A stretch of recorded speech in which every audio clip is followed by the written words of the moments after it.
They told her the Duke had a heart of ice, that he cared for nothing but his title and his gold. But at 3 a.m. on a storm-lashed Tuesday in November 1892, Sebastian St. Clair did the unthinkable. He stood in the rain outside a crumbling parsonage, demanding a priest wake up to perform a marriage that would save a woman from absolute ruin. The bride was shivering not from the cold, but from the secret growing inside her, a secret that belonged to the Duke's own dead brother. Why would a powerful man marry the woman who carried his brother's scandal? The truth was not just about honor. It was about a revenge that had been waiting 10 years to unfold. London, November 14th, 1892. The fog on Fleet Street was so thick you could taste the coal dust on your tongue.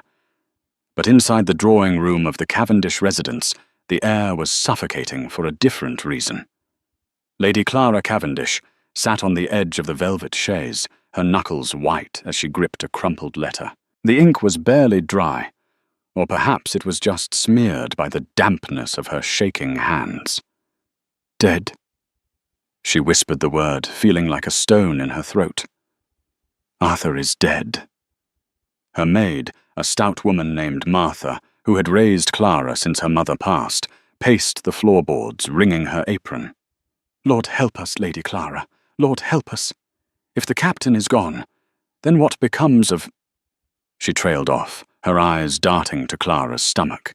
It was barely a bump yet, hidden easily beneath the layers of crinoline and silk of her mourning dress. But time was a cruel accountant. It always tallied the truth eventually. Clara was 3 months with child. The child of Captain Arthur St. Clair, the charismatic golden-haired second son of the Ashbourne dynasty. Arthur had promised her everything before he sailed for the colonial skirmishes in the East. He had sworn they would marry upon his return. He had taken her virtue in the rose garden of her father's estate, under the heavy scent of blooming jasmine, swearing that their souls were already wed. But Arthur hadn't come back. A letter from his commanding officer had fallen in the line of duty. "My father will cast me out," Clara said, her voice hollow. Her father, the Earl of Winderley, was a man who valued reputation over breath itself. If he found out his unmarried daughter was carrying a bastard, he wouldn't just disown her. He would ensure she ended up in a workhouse, or worse, an asylum. "We must leave," Martha whispered. "Tonight, before the Earl returns from the club. And go where Martha Who takes in a fallen woman with no coin." A heavy, rhythmic thudding echoed from the front door. The brass knocker slammed once, twice, 3 times. It was past midnight. No decent visitor called at this hour. Clara stood up, smoothing her skirts, panic rising in her chest like bile. If that is my father. But it wasn't. When the butler, old and half-deaf, finally opened the heavy oak door, a gust of wind blew out the candles in the hallway. Standing in the threshold, framed by the swirling grey mist of London, was a figure that made the air in the room drop 10 degrees. He was tall, broad-shouldered, and dressed in mourning black that seemed to absorb the dim light. He removed his top hat, revealing hair as dark as Arthur's had been gold, and eyes that were not warm and blue, but the colour of polished steel. It was Sebastian St. Clair, the Duke of Ashbourne, Arthur's older brother. The Wolf of Westminster, they called him in the tabloids, a man who had tripled his family's fortune through ruthless railway investments, and who hadn't smiled in public since the Queen's Jubilee. "Your Grace," the butler stammered, terrified. Sebastian didn't look at the servant. His gaze locked onto Clara, who was standing at the top of the stairs. He walked past the butler, his cane clicking sharply on the marble floor. He stopped at the bottom of the stairs, looking up at her. "Pack a bag," he said. His voice was deep, devoid of any emotion. It wasn't a request. Clara gripped the banister. Your Grace, I have received the news about Arthur.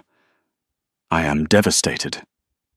I am not here to discuss my brother's mortality, Sebastian said, taking a step up. I said, pack a bag, Lady Clara, unless you wish to explain to your father why you were vomiting into the potted ferns this morning. Clara froze. The blood drained from her face. How? How do you know? I make it my business to know everything that affects the St. Clair name, he replied coldly. Arthur wrote to me. He wrote a great many things before he died. He told me of his conquest. Clara felt sick. Conquest. Is that what she was? He loved me. She defended weakly. Sebastian's lip curled a micro-expression of disgust. He left you ruin. I am here to offer you a salvage operation. My carriage is outside. You have 10 minutes. To go where? To the chapel on the east end. I have a priest waiting. We will be married before the sun rises. Clara stared at him, unable to comprehend the words. Married to you. Do not mistake this for romance, Clara, Sebastian said, checking his pocket watch. This is a transaction. You carry a St. Clair child. That child will be the heir to Ashbourne until I sire a legitimate one, or perhaps he will be the only one. I will not have my nephew or niece born in a gutter because my brother was a careless fool. I cannot marry a man I do not love, Clara whispered, tears stinging her eyes. Sebastian looked at her, his steel eyes softening for just a fraction of a second before hardening again. Then you are braver than I thought. Stay. Tell your father. Watch your life burn. He turned to walk away. Wait, Clara cried out. She looked at Martha, who was nodding frantically from the shadows. She looked at her belly. She had to protect the baby. I will come, Clara said. But I have conditions. Sebastian paused, not turning around. You are in no position to bargain, Lady Clara, but I am listening. The child, she said, descending the stairs. You will never treat him, or her, as a bastard. You will claim the child as yours. In name and in blood. Sebastian turned then. That is the only reason I am here. Now move. The license expires at dawn. The wedding was a grim affair. St. Jude's was a small, draughty chapel that smelled of damp wood and old incense. The priest, a nervous man named Father Thomas, fumbled through the Latin rites, his eyes darting between the imposing duke and the pale, trembling woman beside him. There were no flowers. There was no music. There was only the sound of the rain hammering against the stained glass and the scratching of the quill as Clara signed the register. Clara St. Clair, Duchess of Ashbourne. The ink looked like blood in the candlelight.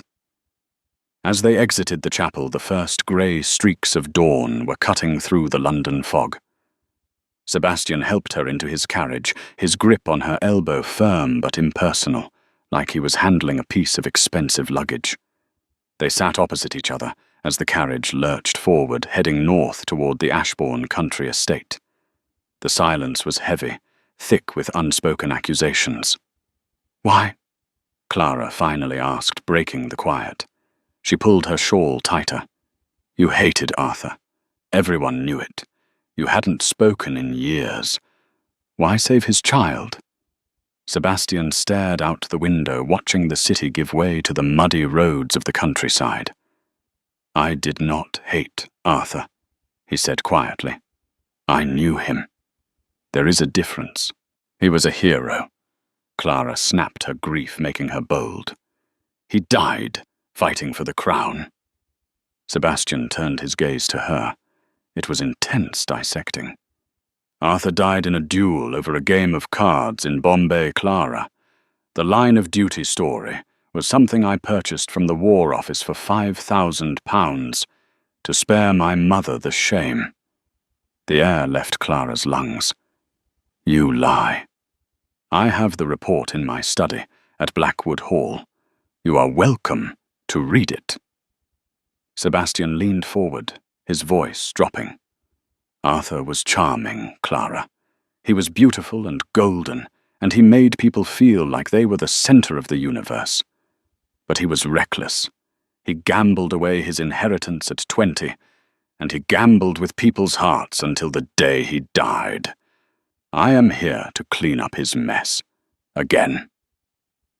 Clara wanted to scream at him to slap that arrogant look off his face, but the doubt wormed its way in. Arthur had been elusive about his finances. He had asked to borrow a brooch of hers once, claiming he needed to have the setting fixed, only to never return it. "I loved him," she maintained, though her voice wavered. "You loved a reflection," Sebastian said, leaning back and closing his eyes. "Get some sleep, Duchess. We have a long journey, and when we arrive at Blackwood, remember one thing." "What is that?" "We are happy. To the servants, to the tenants, to my mother. We are a love match, a whirlwind romance that could not wait. If you falter, if you look at me with fear or disgust in public, the rumors will start. And if they suspect the timeline of your pregnancy, this was all for nothing." They arrived at Blackwood Hall 2 days later. It was a massive Gothic structure of dark stone sitting on a cliff overlooking a churning grey sea. It was beautiful but intimidating, much like its master. The staff was lined up to greet them.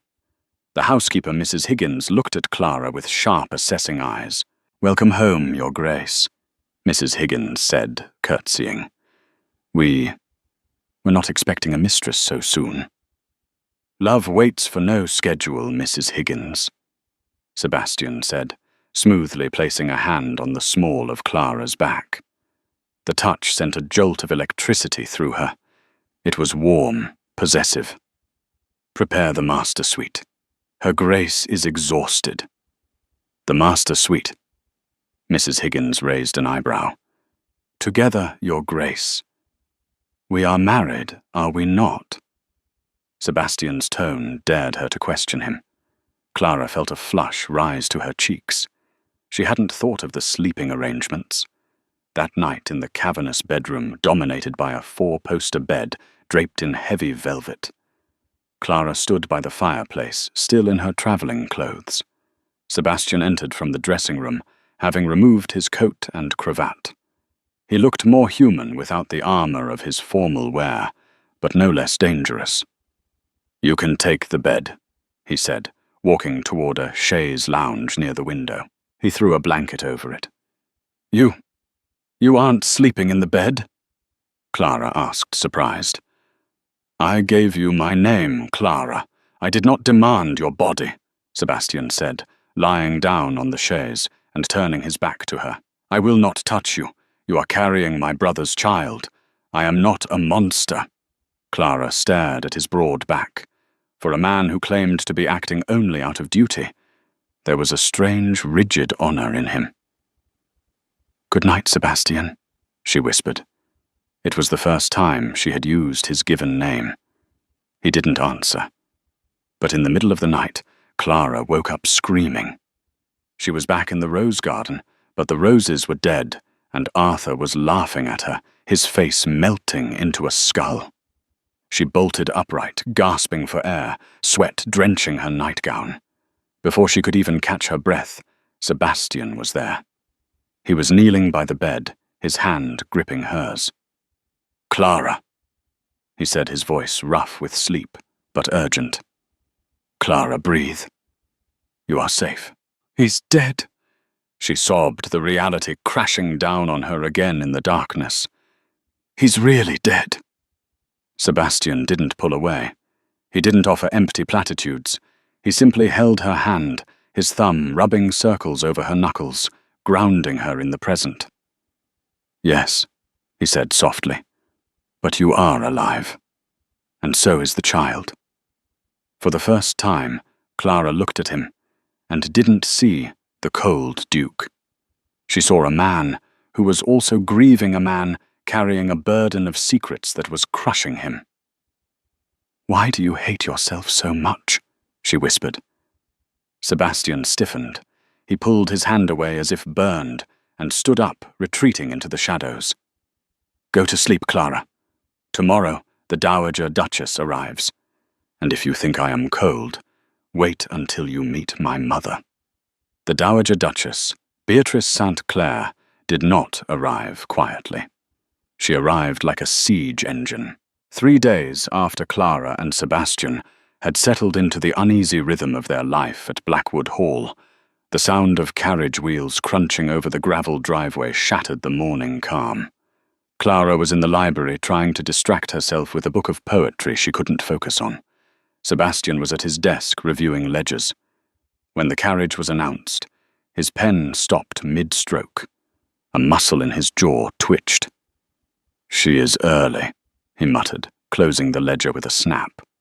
"Remember, Clara, you are the Duchess of Ashbourne. You outrank her now. Do not let her smell fear. She feeds on it." Clara smoothed her skirts, her heart hammering against her ribs. She had heard stories of Beatrice St. Clair, a woman who had navigated the treacherous waters of Victorian society for 40 years and never once capsized. They met her in the Grand Hall. Beatrice was a small woman, shrunken by age, but her eyes were sharp, glittering beads of jet. She wore black, much like Sebastian, but draped in heavy furs. She walked with a cane she clearly didn't need, using it to point and jab rather than support. "So," Beatrice said, her voice like cracking parchment. She didn't look at her son. She looked straight at Clara. "This is the creature that finally snared the wolf." Clara curtsied, keeping her chin high as Sebastian had instructed. "It is a pleasure to meet you, Your Grace. I am Clara." "I know who you are," Beatrice snapped. "Winderley's girl. Good stock, but poor. I expected Sebastian to marry a railroad heiress or a German princess. Instead, he drags a country mouse out of bed in the middle of the night." She stepped closer, sniffing the air near Clara. "And in such a rush, one wonders why." Sebastian stepped between them, his broad frame shielding Clara. "Mother, you will speak to my wife with respect, or you will find your stay at the Dower House significantly shortened." Beatrice laughed, a dry, rattling sound. "Defensive. I haven't seen you this protective since you were a boy guarding your toy soldiers. Very well. Let us dine. I wish to see if she has table manners, or if she eats like a stable hand." Dinner was an ordeal. The dining room was lit by 100 candles, casting long, dancing shadows against the tapestries. The silence was only broken by the clinking of silverware and the howling of the wind outside. Beatrice sat at the side of the table, watching Clara eat every mouthful. "It is a tragedy about Arthur," Beatrice said, suddenly, slicing into her pheasant. Clara's fork clattered onto her plate. She froze. "Yes," Sebastian said, his voice even. "A tragedy. They say he died a hero." Beatrice continued, her eyes locking onto Clara's pale face. "Leading a charge. Typical Arthur, always running toward the fire. Unlike you, Sebastian. You always sit in the back and count the cost." "Someone has to pay for the fire, Mother," Sebastian replied coldly. "Did you know him well, Lady Clara?" Beatrice asked, leaning forward. "My Arthur." Clara felt the room spin. She couldn't breathe. If she said yes, she risked exposing the depth of their relationship. If she said no, she was lying about the father of her child. We met socially." "Your Grace," Clara stammered. "He was charming." "Charming," Beatrice echoed. "Yes, he had a way with women. All the St. Clair men do until they get what they want. Then they turn into ice." She glanced at Sebastian. "But you married Sebastian." The uncharming one. The ruthless one.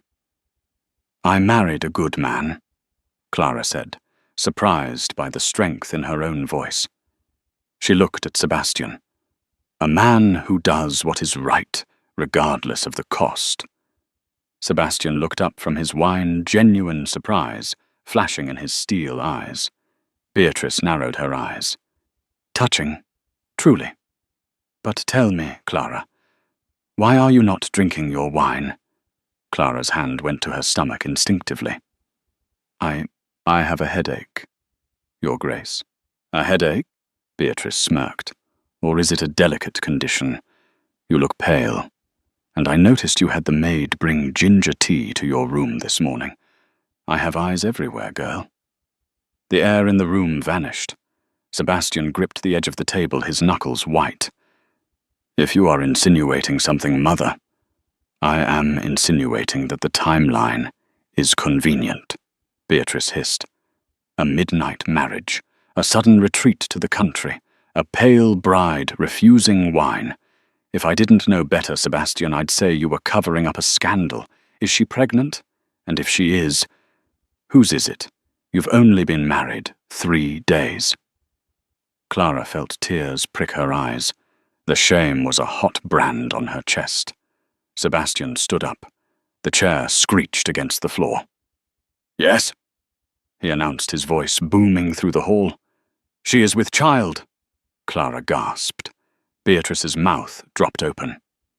"And it is mine," Sebastian lied, his voice steady as a rock.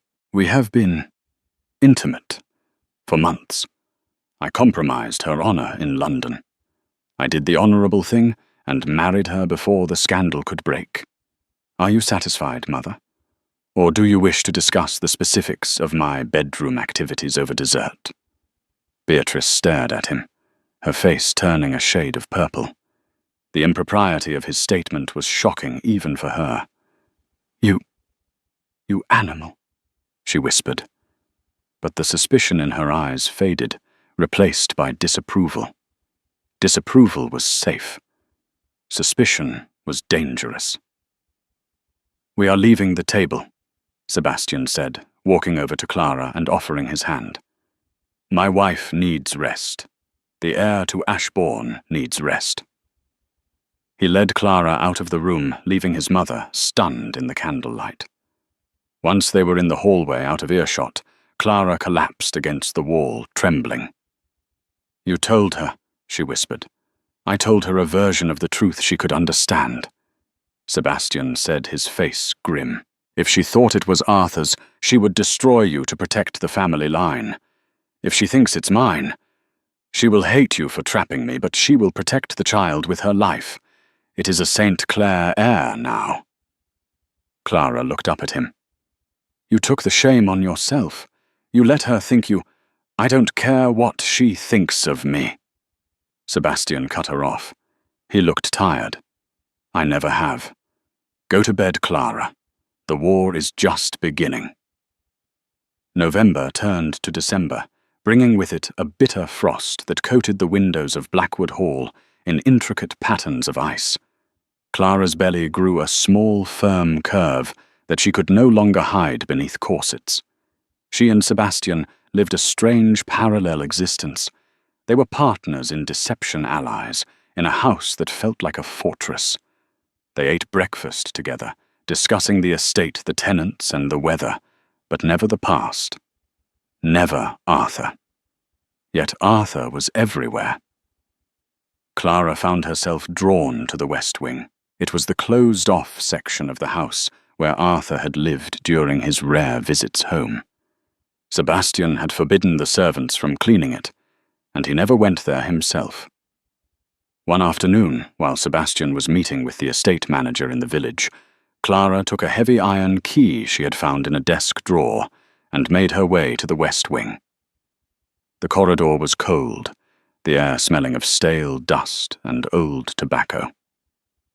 She unlocked the double doors at the end of the hall and stepped into Arthur's sanctuary. It was exactly as he had left it.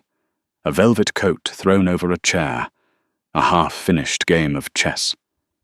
It felt like a shrine to the man she had loved. She walked to the desk, her fingers trailing over the leather-bound books. She wanted to feel close to him again, to remember the golden warmth of his laughter. She opened the top drawer. It was a mess of papers, unpaid bills mostly. Tailors, cobblers, gambling debts. Then she saw a bundle of letters tied with a red ribbon. Her heart leaped. Were these her letters to him? Had he kept them, she untied the ribbon and opened the first one. My dearest Artie. The necklace is beautiful. You spoil me. I know the Duke would be furious if he knew you pawned the family silver, but our secret is safe. It wasn't her handwriting. Clara's hands shook. She opened the next one. Darling Arthur, I cannot wait for you to return to Paris.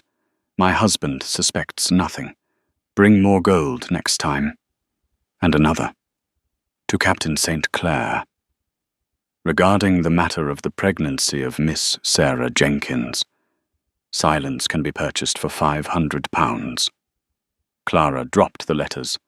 They scattered across the floor like dead leaves. There were dozens of them. Women. So many women. Married women, servant girls, actresses. He had written to them all the same sweet lies he had whispered to her in the rose garden. And worse, the financial records. Sebastian's name was on everything, paid by the Duke of Ashbourne, settled by Sebastian St. Clair. Arthur hadn't just been a rake. He had been a leech. He had bled his brother dry for years, all while mocking him to the world. I told you not to come in here. Clara spun around. Sebastian was standing in the doorway. He was wearing his riding coat flecked with snow. His face was unreadable. You knew, Clara whispered, tears streaming down her face. Not tears of grief this time, but tears of humiliation. You knew everything. Sebastian walked into the room. He didn't look at the letters. He looked at her. I knew. Why didn't you tell me? She cried. Why did you let me believe he was a hero? Why did you let me mourn him? Because you were carrying his child, Sebastian said, his voice rising for the first time. And I did not want that child to grow up knowing his father was a liar and a thief. You protected his memory, Clara accused. You hated him, but you protected him. I protected the name, Sebastian shouted, the control finally snapping. He slammed his hand against the doorframe. Do you think I enjoyed it? Watching him charm the world while I paid for his sins. Watching him take the love of our parents, the admiration of the public, while I sat in the dark balancing the books. And then he stopped, his chest heaving. He looked at Clara, his eyes blazing with a raw, intense pain. Then he took you, Sebastian said, his voice dropping to a whisper. I saw you, Clara, 2 years ago, at the summer ball. You were wearing a blue dress. You laughed at a clumsy waiter, helped him pick up the glasses. I watched you from the balcony. I thought, finally someone real. Clara stared at him, stunned. You saw me. I intended to call on your father the next day, Sebastian confessed, looking away. But Arthur saw me looking at you. He saw that I wanted something, so he took it, just like he took my favorite horse when we were boys. Just like he took everything. Clara felt the floor tilt beneath her feet. The pieces of the puzzle slammed into place. The coldness, the distance, it wasn't hatred. It was jealousy. It was heartbreak. He courted me because you liked me, Clara whispered. The cruelty of it was breathtaking. He didn't love you, Clara. He seduced you to hurt me.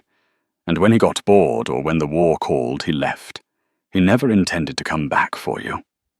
Clara sank onto the dusty sofa, burying her face in her hands. The man she had loved was a mirage. The man she had feared, the heartless Duke, had been the one suffering in silence. She felt a hand on her shoulder. It was hesitant, light. I am sorry, Sebastian said. I should have burned this room. I should have burned the letters. Clara looked up at him. The steel in his eyes was gone, replaced by a vulnerability that made her chest ache. "You married me," she said softly, "knowing all of this, knowing I was carrying the child of the man who did this to you." "The child is innocent," Sebastian said, stiffly, pulling his hand away and retreating to his usual stoic posture. "And I could not leave you to ruin. I could not watch the only woman I have ever—" He stopped himself. "I could not watch you suffer." "Say it," Clara challenged him, standing up. She walked toward him. The dynamic in the room shifted.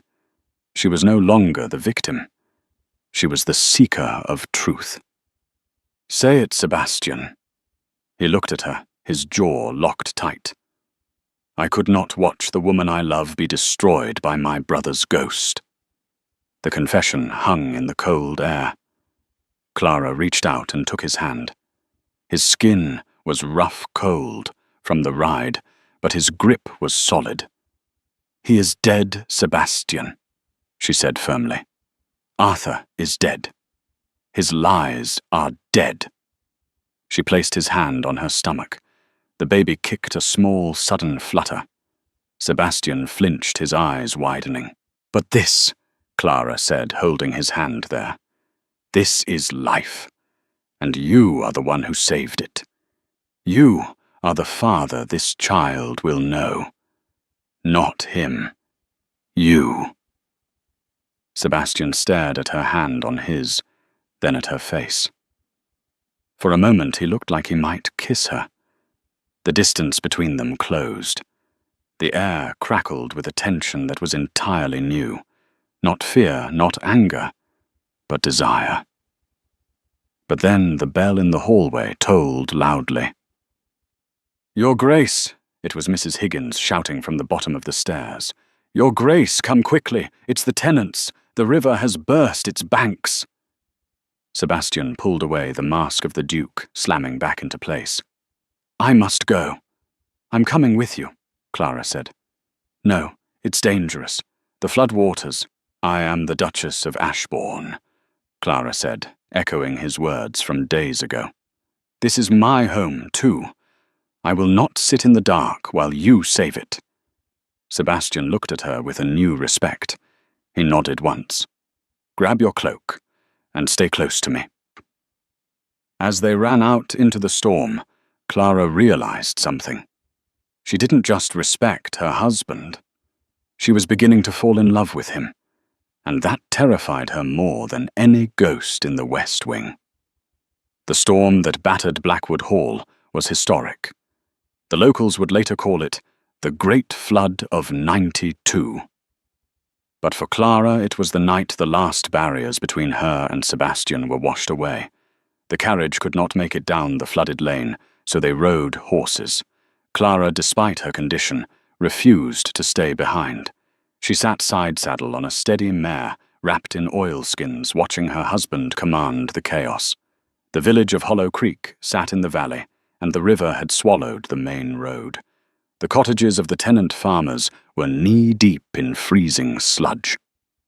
"Get the ropes!" Sebastian roared over the gale. He was off his horse, waist-deep in the churning black water. He wasn't the Duke of Ashbourne here.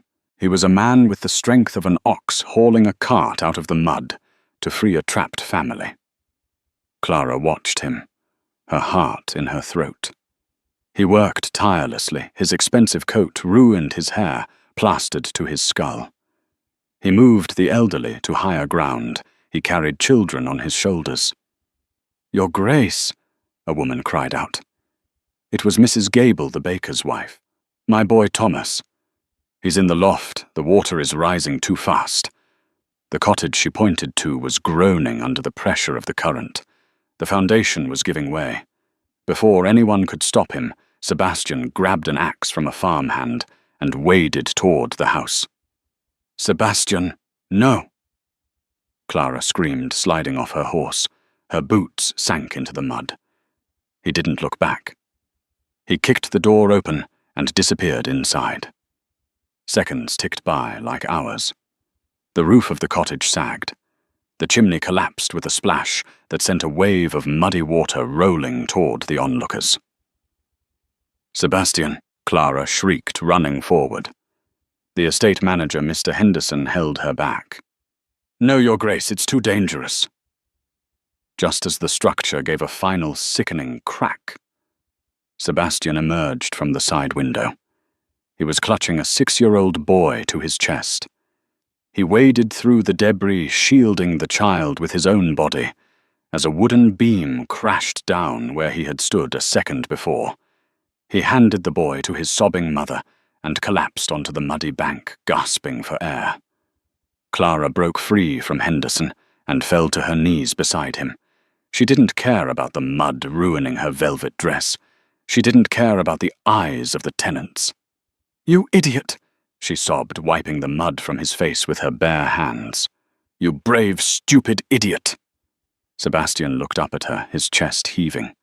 He coughed up water, but his eyes were bright. "I promised I would protect what is mine. That includes them." He looked at the villagers huddled around them. For years they had thought him a miser, a cold landlord who sat in his castle counting gold. Now they saw him bleeding for them. "Get him blankets," Clara commanded, her voice ringing out with the authority of a duchess. "And open the great hall. Everyone goes to the manor. Tonight we share our fire." A cheer went up, ragged but real. But as Sebastian tried to stand, Clara felt a sharp, tearing pain in her abdomen. It wasn't a contraction. It was something wrong. She gasped, clutching her stomach. The world tilted. "Clara." Sebastian's voice sharpened instantly. "Something is wrong," she whispered. She looked down. The mud around her knees was turning a darker shade of red. Sebastian roared for the doctor. He didn't wait for a carriage. He scooped Clara up into his arms, ignoring his own exhaustion, and ran toward the horses. "Stay with me," he growled into her ear as he mounted the horse with her in front of him. "Do not dare leave me, Clara. I just found you." The ride back to the hall was a blur of pain and rain. Clara drifted in and out of consciousness. She saw Arthur's face, then Sebastian's, the golden hero who abandoned her, and the dark wolf who saved her. "I love him," she thought, as the darkness took her. "I love the wolf." The master suite smelled of chloroform and iron. Dr. Hemsworth, a grave man with whiskers like a walrus, wiped his hands on a towel that was already stained pink. "It is too early, Your Grace," the doctor said quietly to the man standing by the window. 7 months. The child may not, and her Grace has lost a great deal of blood.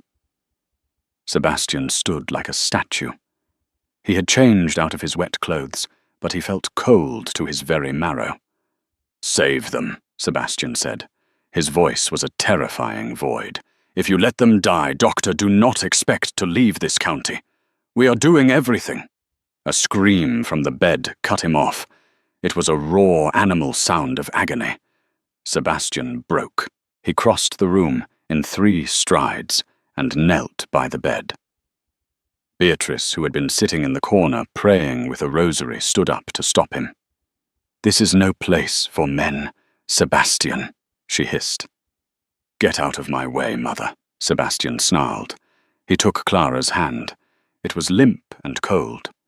"Sebastian," she whispered, her eyes unfocused. "The baby. Don't let Arthur take the baby." "I am here," Sebastian said, pressing her hand to his lips. "I am here. Arthur is gone. It is only us." "I love you," she breathed out. It was faint, barely a sigh. Sebastian froze.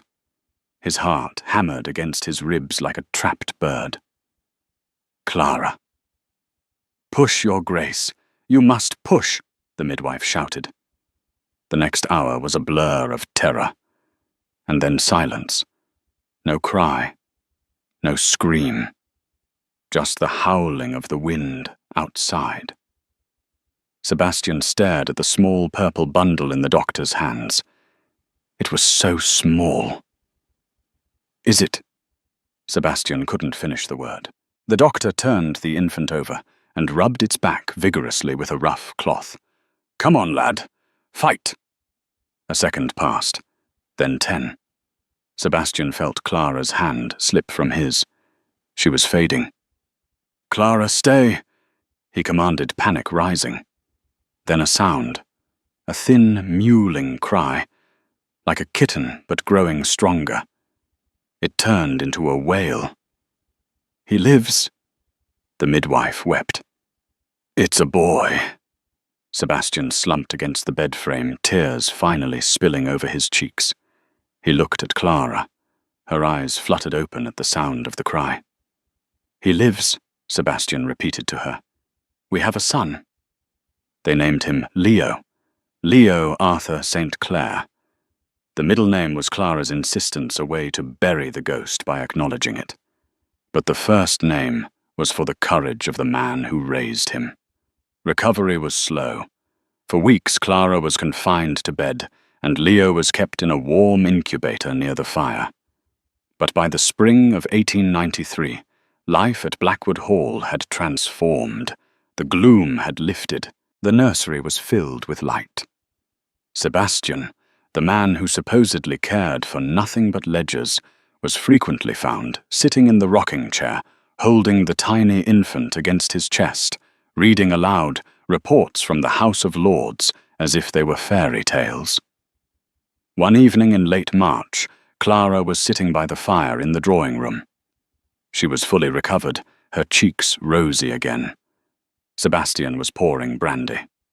The tenants have finished rebuilding the cottages, he said, handing her a glass. They want to name the new road Clara's Way. Clara smiled, taking the glass. And I suppose you told them it was a foolish, sentimental waste of paint. I told them I would pay for the sign, Sebastian said, smiling. It was a real smile.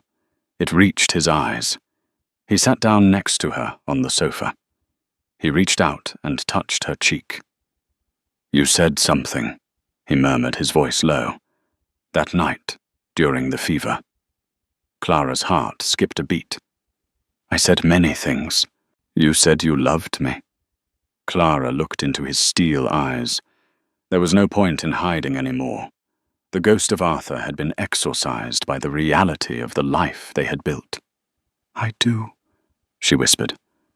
I realized that night. I fell in love with a fantasy named Arthur, but I love the man named Sebastian. Sebastian leaned in. He kissed her. It wasn't the chaste kiss of their wedding day.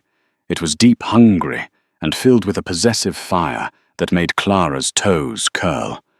For the first time, they were truly husband and wife. The next morning, the bliss was shattered. They were at breakfast, Leo cooing in a bassinet beside the table when the butler entered. He was carrying a silver tray with a single dirty envelope on it. A letter, Your Grace, the butler said. It was hand-delivered. The courier looked rough, a sailor by the looks of him. Sebastian frowned.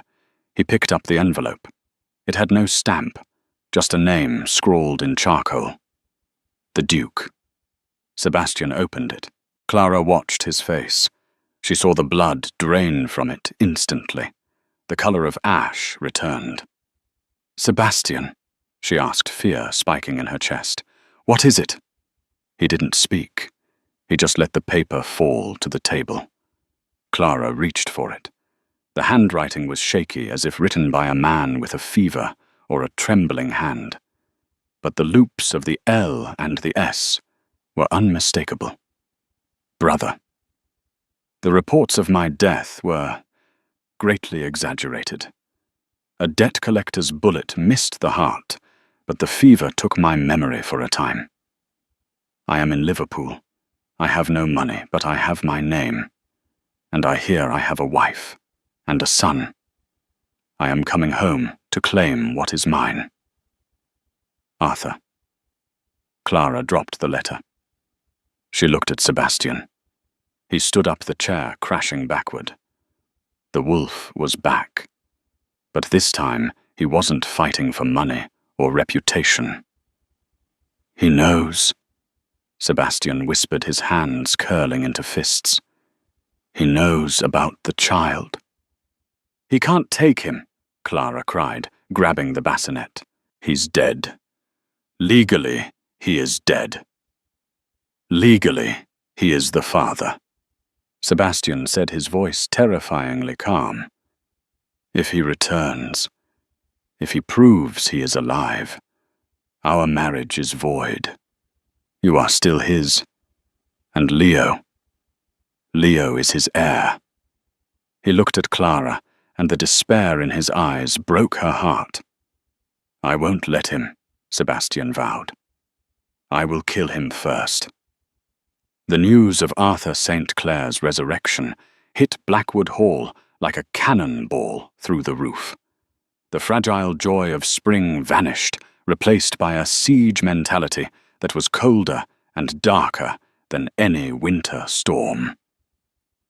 For 3 days, Sebastian did not sleep. He paced the perimeter of the estate, a loaded Webley revolver tucked into his coat. He hired private guards from London men with scarred faces and no questions to patrol the grounds. Clara locked herself in the nursery. She refused to let Leo out of her sight. Every creak of the floorboards, every rustle of the wind in the ivy, sounded like Arthur's footsteps. "He is coming for us." The thought was a drumbeat in her skull. "He is coming to take my son. He is coming to take me back." On the 4th night, the storm returned.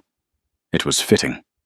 The St. Clair brothers had always been defined by turbulence. It was past midnight when the gatehouse bell rang. Sebastian was in the library, staring at the fire, drinking whiskey that tasted like ash. When the bell tolled, he didn't flinch. He set the glass down, checked the revolver in his pocket, and walked to the front door. "Stay here," he ordered the butler, who was trembling in the hallway. Sebastian walked out into the rain. The guards were already at the gate, their lanterns cutting through the blackness. They were shouting at a figure standing on the other side of the iron bars. Sebastian approached slowly. The rain slicked his hair back, revealing the sharp, predatory angles of his face. "Open the gate!" the figure shouted. The voice was raspy, broken, but undeniably familiar. Sebastian signaled the guards. They cranked the heavy iron gates open just enough for a man to slip through.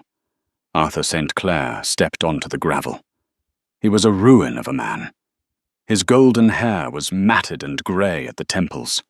His face was gaunt, the skin yellowed by tropical fever and cheap gin.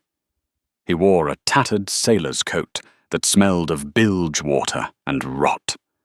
He looked less like a war hero and more like a corpse that had clawed its way out of a watery grave. But the eyes were the same, blue, charming, and utterly devoid of conscience. "Hello, brother." Arthur grinned. His teeth were stained. "You look prosperous. I see you've been keeping my seat warm." "You are dead," Sebastian said, his hand resting on the gun in his pocket. "We buried an empty coffin. The War Office confirmed it. The War Office is incompetent." Arthur laughed, a wheezing sound. "I was in a hellhole prison in Bombay for a debt I couldn't pay. It took me 6 months to bribe my way out, and another 3 to stow away on a cargo ship. But I made it. Love finds a way, doesn't it?" He looked up at the manor house, his eyes hungry. "And where is she? Where is my blushing bride, and our son?" "You have no wife," Sebastian said, his voice ice cold. "Clara is married to me. The child is mine." "Legally void," Arthur sneered, stepping closer. "Bigamy, Sebastian. That's a nasty word. If I am alive, your marriage is a sham. Clara is still betrothed to me by her own promise, and that child is the true heir to Ashbourne, not you." He took a step toward the house. "I'm going to see them." Sebastian pulled the revolver. He levelled it at his brother's chest. The guards stiffened but didn't intervene. They were paid by the Duke, not the ghost. "You take one more step," Sebastian said, "and I will finish what the debt collector in Bombay started." Arthur stopped. He looked at the gun, then up at Sebastian's face. He smiled. It was a terrifying, triumphant smile. "You won't shoot me, Sebastian. You're too moral. You're the good brother, the one who follows the rules. Killing an unarmed man. Your own flesh and blood. You don't have the stomach for it. Try me." Arthur laughed and took a step. "I'm going to kiss my wife, Sebastian, and then I'm going to sell this estate piece by piece to pay for the finest brothels in Paris, and you can watch." Arthur took another step. Bang. The shot didn't come from Sebastian. Arthur's eyes went wide. He stumbled, looking down at his chest. There was no blood. He looked behind him. Standing in the doorway of the manor lit by the gas lamps was Clara. She was holding a long-barreled hunting rifle, smoke drifting from the muzzle. She had fired a warning shot into the dirt, inches from Arthur's boot. "The next one goes through your heart," she called out. Her voice didn't waver. She wasn't the trembling girl in the rose garden anymore. She was the Duchess of Ashbourne, and she was protecting her pack. Arthur stared at her, stunned. "Clara." "My love, it's me. Artie." "Arthur St. Clair died in India," Clara yelled over the rain. "You are a stranger, and you are trespassing. "I am the father of that child," Arthur screamed, his charm dissolving into rage. "I own you. I own him. You own nothing." Sebastian stepped forward, holstering his gun. He realized now what he had to do. Violence wouldn't solve this. The law would. But not the law Arthur thought. "Arthur," Sebastian said calmly, "do you know why I paid your debts all those years?" Arthur blinked, confused by the pivot. "Because you were afraid of the scandal." "No, because I was keeping a ledger," Sebastian said. He reached into his coat and pulled out a thick, folded document. It wasn't a weapon. It was paper. "This," Sebastian said, holding it up to the rain, "is a copy of the deed of transfer you signed 3 years ago, when you needed £10,000 to cover your losses in Monte Carlo. Do you remember what you used as collateral?" Arthur's face went pale. I was drunk. It didn't mean anything." "It meant everything," Sebastian said. "You signed away your claim to the Ashbourne title and all inheritance in exchange for the cash. You abdicated Arthur. You aren't the heir. You're just a commoner named Mr. St. Clair." "That's a lie," Arthur spat. I have the original in the vault at the Bank of England."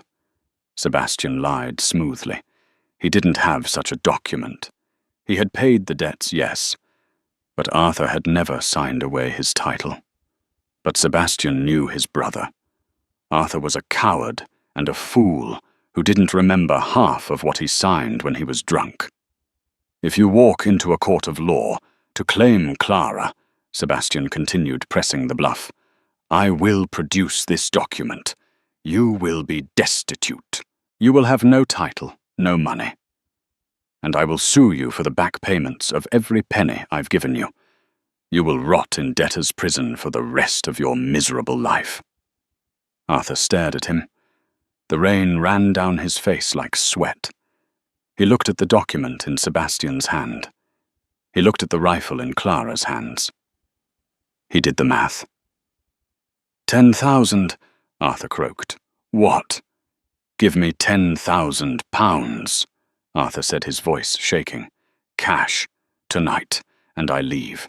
I go to America. You never see me again. I stay dead." Sebastian looked at his brother with pure pity. "You would sell your wife and son for £10,000.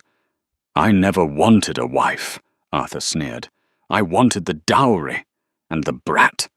He's just another mouth to feed. Sebastian felt a cold rage, but he tamped it down.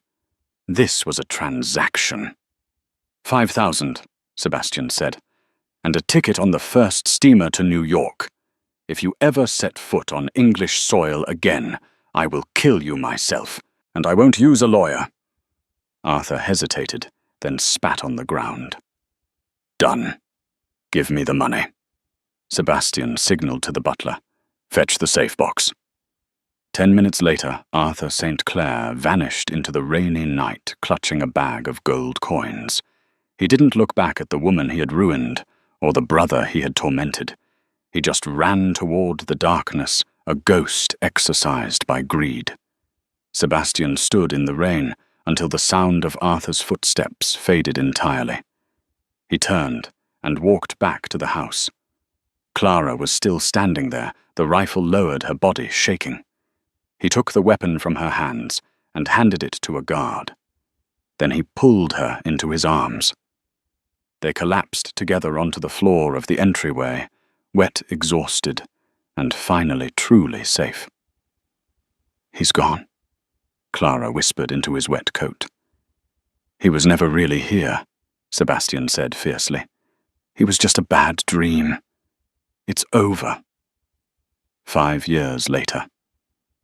1897. The garden at Blackwood Hall was in full bloom. It was no longer a gloomy fortress on a cliff. It was a home filled with laughter. A 5-year-old boy with dark curls and bright blue eyes was chasing a golden retriever through the rose bushes. Leo, be careful of the thorns, Clara called out from the terrace. She was sitting in a wicker chair, heavily pregnant with her second child. Sebastian stood behind her, his hand resting protectively on her shoulder. He looked older, a few streaks of grey in his hair, but the harsh lines of his face had softened. He was no longer the Wolf of Westminster. He was just a man who had everything he wanted. He has your energy, Sebastian noted, watching the boy. And your stubbornness. Clara laughed, leaning her head back against his hand. He is a St. Clair, Sebastian said. God help us. Leo tripped and fell, skinning his knee. He didn't cry. He stood up, brushed the dirt off his trousers, and ran back to the dog. He's tough, Sebastian said, pride evident in his voice. He had to be, Clara said softly, to survive the storm. Sebastian leaned down and kissed the top of her head. We all did. Inside the house, in the long gallery, where the portraits of the Ashbourne ancestors hung, there was a new addition. It wasn't a painting of a duke standing alone, looking stern and powerful. It was a family portrait. Sebastian sat in a chair, looking not at the painter, but at his wife. Clara stood beside him, her hand on his shoulder. And between them, holding both their hands, was Leo. The plaque beneath it didn't list their titles or their lands.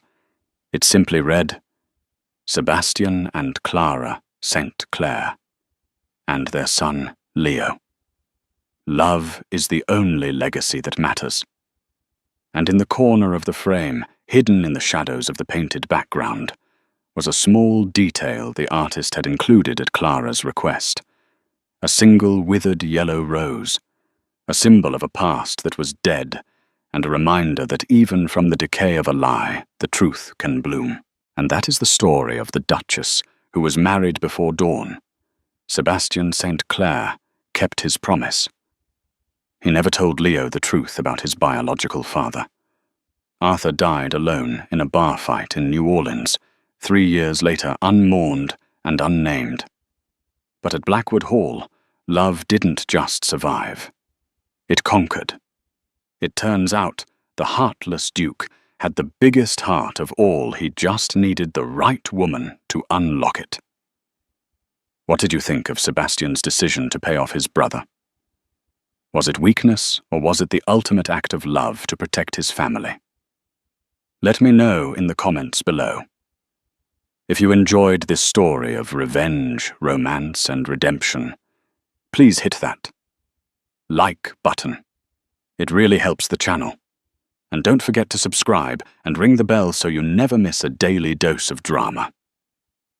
Thanks for watching, and see you in the next story.